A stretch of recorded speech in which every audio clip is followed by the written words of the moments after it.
Dollar মারছে dollar. আমি রাস্তা গুম করতে চাইছিলাম কিন্তু আমি পারি নাই। ডলারে করলে আপনারা সব খুঁজে পাবেন। আমি শুধু দুই টুকরো করছি মার্চে ডলারে। সুহেল রানার এই বক্তব্য নিয়ে বর্তমানে নেট দুনিয়ায় আলোচনা সমালোচনা চলতেছে।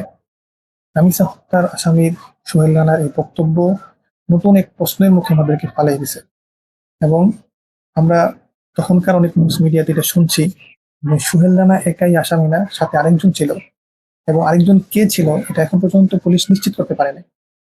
এখন বিষয় হলো রামিসা হত্যা মামলার পিছনে সুহেল রানা ব্যতীত যদি আর কেউ থাকে তার ব্যাপারে যেন পুলিশ তদন্ত সাপেক্ষে তাকে গ্রেফতার করে।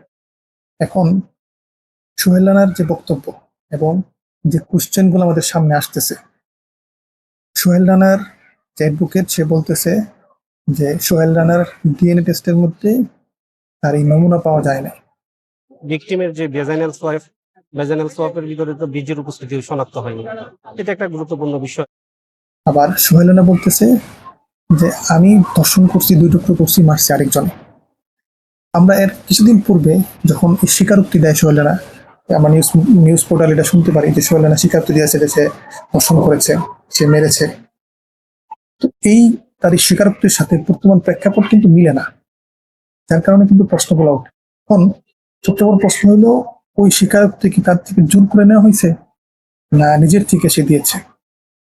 যদি তার থেকে জোর করে নেওয়া হয়, কারণ আমাদের আইনি ব্যবস্থা এরকম হয় যে অনেক থেকে অনেক সময় মুসলিম থেকে জোর করে নেওয়া হয়, যদি এরকমটা হয়ে থাকে তাহলে কিন্তু সবচেয়ে বড় আসামি যে ডলার নাম সে উল্লেখ করেছে সে কিন্তু এখনো আইনের বরাচর বাইরে।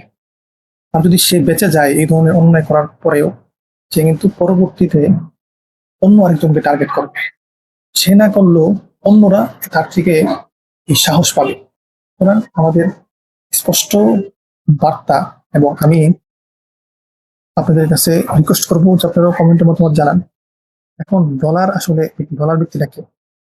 দুই স্থানীয় সূত্র বলছে পল্লবীর মিল্লাত ক্যাম্প এলাকায় ডলার নামে এক মাদক কারবারির পরিচিতি আছে, যে কথিত প্রভাবশালী মাদক ব্যবসায়ী পৃথিবী এর ভাই। কিন্তু এই ডলার আর সোহেলের ডলার একই কিনা কেউ নিশ্চিত করতে পারেনি। স্পেশাল পিপি আরিজুর রহমান দুলু পরিষ্কার জানিয়েছে এই দাবি ম্যাটার অফ ট্রায়াল, বিচার চলাকালীন সাক্ষ্য প্রমাণে যাচাই হবে। এখন প্রশ্ন হইল, ডলার নামে আসলেই কি কেউ আছে? থাকলে 2 লাখ টাকার লেনদেন ঘটেছিল কিনা? সোহেল রানার বক্তব্য অনুযায়ী যে ডলার তাকে 2 লাখ টাকা দিয়েছে, এই 2 লাখ টাকার লোভে সে এই ধরনের খারাপ কাজ করছে এবং ডলার অনেক টাকা পয়সার মালিক। আর সবচেয়ে বড় প্রশ্ন, ডিএনএ স্যাম্পল আসলেই নেওয়া হয়েছে কিনা, নাকি জাস্ট আমাদের দ্রুত বিচারের দাবিতে জনতাকে শান্ত করতে তড়িঘড়ি করে কিছু একটা দিয়ে দেওয়া হয়েছে? প্রশ্নগুলো তোলা রইল, আপনাদের কাছেও রইল। আদৌ কি সঠিক বিচার রামিসা পাবে, না এখানেও সিনেমার মতন অসহায় কিংবা যে সরাসরি দোষের সাথে সম্পৃক্ত না তাকে দোষী সাব্যস্ত করে ফাঁসি দিয়ে আসল অপরাধীকে মুক্ত করে দেওয়া হবে? এই প্রশ্ন আপনার আমার, আমরা জানতে চাই। অবশ্যই কমেন্ট করে শেয়ার করে এই জিনিসটা আমাদের সকল মানুষের চোখের সামনে নিয়ে আসবেন, যেন এই ধরনের সেন্সিটিভ জিনিসের জন্য আমাদের থেকে আড়াল না হয়।